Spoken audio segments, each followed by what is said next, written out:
একদিন সূর্য অস্ত যাবার সময় নদীর ধারে সোনালি আলোয় দাঁড়িয়েছিল জঙ্গলের রাজা সিংহ।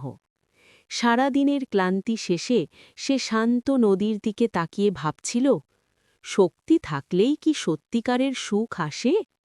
হঠাৎ পাশের ঝোপ থেকে বেরিয়ে এলো এক নেকড়ে। সে ভয়ে কাঁপছিল না, বরং মুখে ছিল মিষ্টি হাসি। সিংহ অবাক হয়ে বলল, তুমি ভয় পাও না?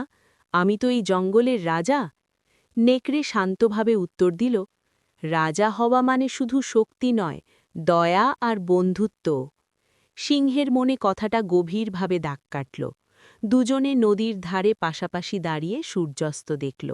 সেই মুহূর্তে তারা বুঝল, শত্রুতা নয়, বন্ধুত্বই জীবনের আসল সৌন্দর্য।